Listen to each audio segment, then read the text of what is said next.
Welcome to the InSession Film Podcast for June 15th, 2014. This is episode 69, and I'm JD Duran. I am Blake Pertuzit. And I'm Matt Oakes.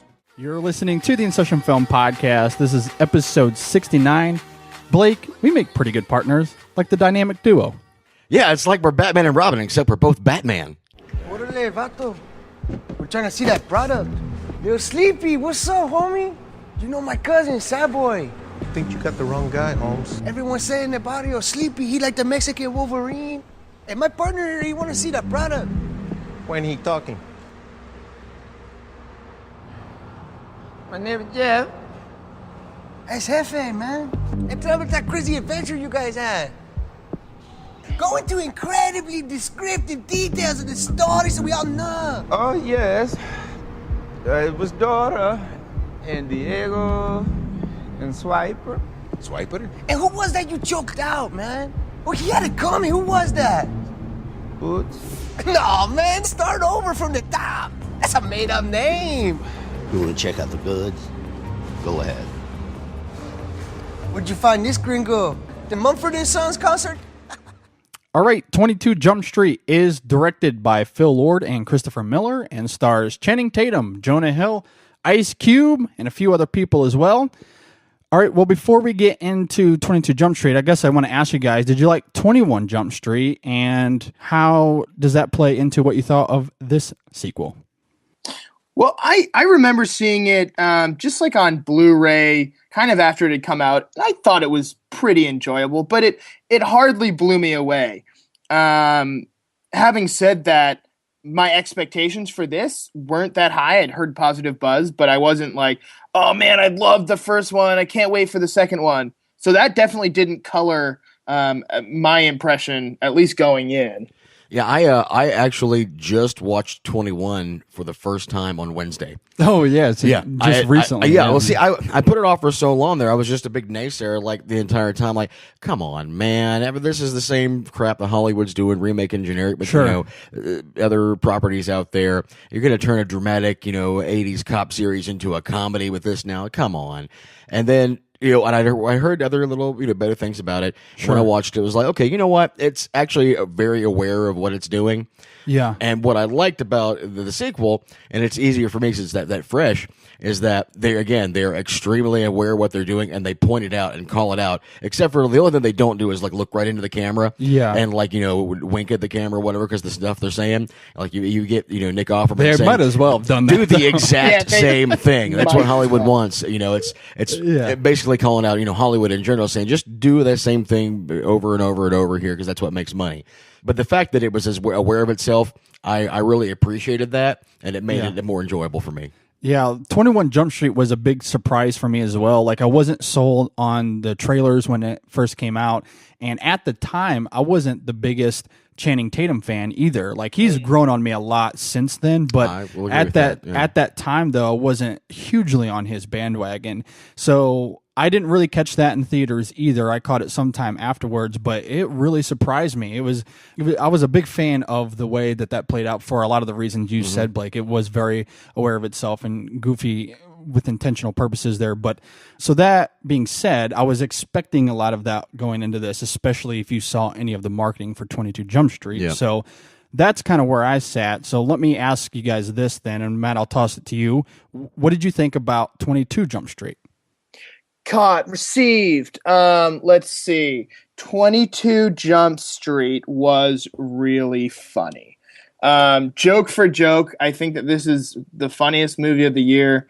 One of the funniest movies I've seen in the last 5 years. I was laughing the whole way through it. And I think, as I brought up before, I'm not usually somebody who really likes comedy movies, but this just worked for me. I love the chemistry between Tatum and Jonah Hill, and I think Phil Lord and Chris Miller just have this. They're like embodying this new comedy movement. They're essentially like the new Farrelly brothers of 2010s, because they're just killing it. I love Lego Movie. I love what they did here.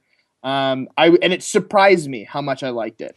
Yeah, I was also kind of surprised at that here. And what I'll say is, is that even for as many, generic jokes that are out there, there's actually some decent higher brow stuff thrown in there every once in a while as well. I like the fact that, again, it's very aware of what it's doing here, and some of the things they threw out there, some of the puns, whether intentional or not, that I just thought were hilarious here. Like there's the line when they walk into the new building at 22 Jump Street. It's like, wow, look at Captain Dixon's office up there. It looks like a big cube of ice. Yeah. I was like, stuff like that I just laughed so hard at here. Again, like you said, joke for joke, it was paced so well. Some of the funnier stuff in it here. One of the reviews I said was, said, they kind of, again, it's the same thing over and over. There's another scene where they're tripping on whatever drug it is.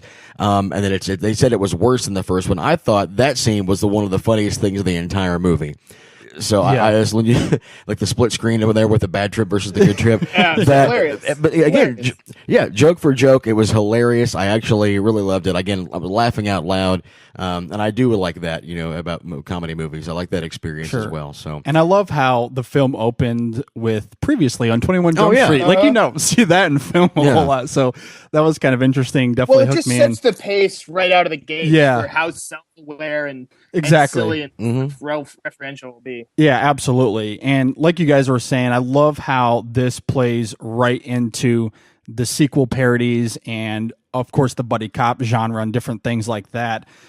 That, to me, was really funny. And I'm not sure if that's the scene that you were referring to, Blake, but for me, this scene might have made the entire film for me, but when Jonah Hill and Channing Tatum's characters are sitting with Nick Offerman's character, who's kind of like the deputy chief or whatever, that's when they're kind of playing into that pretty big, where Nick Offerman's character is basically saying, no one really cared that much about the 21 Jump Street reboot, but you got lucky. Yeah. Which was really funny. And they obviously play on the sequels there. And of course, that's when he's saying, like, you're going to do the same things over and over again or whatever.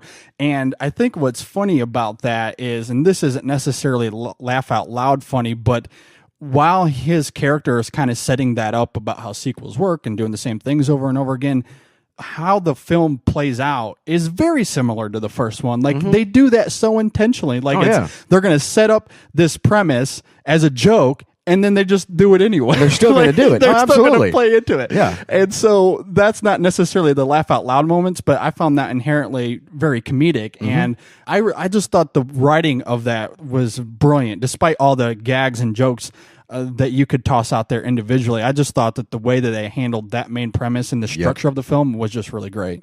Agreed. Like, okay, so what you're doing here is the same exact thing here. JD has a comment. You're just saying the same exact thing. That's what people want to hear. That's why people listen to us, right?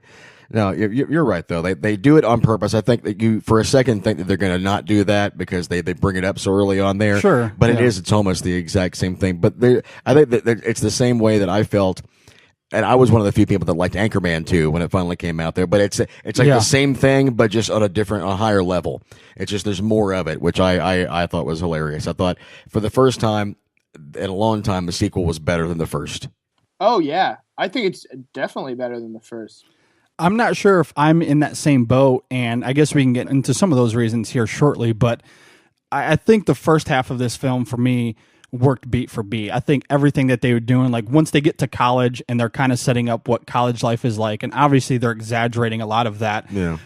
To me, was pretty funny. And of course, then they run into the Yang twins or whatever their names were. Yeah, they were hilarious. That's a great scene. Yes. That's a great scene. Yeah, it was just fantastic. And of course, the chemistry between Hill and Tatum is just fantastic. And I loved all of that. I even loved the action that we get at the very beginning. That's when they kind of run into this Mexican gang or whatever, and that to me was the best part of the trailer, and it still worked for me in the movie. Yeah, it's funny. They gave away a lot of stuff in the trailers on there, and you see that in a lot of movies here. At least it wasn't A Million Ways to Die in the West, where they told you everything up front that you needed to know beforehand. Even though a lot of that stuff was in the trailer, it was just still actually really funny on screen in the theater as well, which is, again, kind of surprising, but it worked. What did you guys think about, so once they get into college and they're starting to explore that, kind of finding their own identities, I guess, within this new environment, and we kind of see Channing Tatum his character is trying to make it to the football team, and Jonah Hill's character is doing more art stuff. Like, how did you guys, for the entire version of our podcast, be sure to subscribe to us on iTunes or on Stitcher, or check us out online at InSessionFilm.com.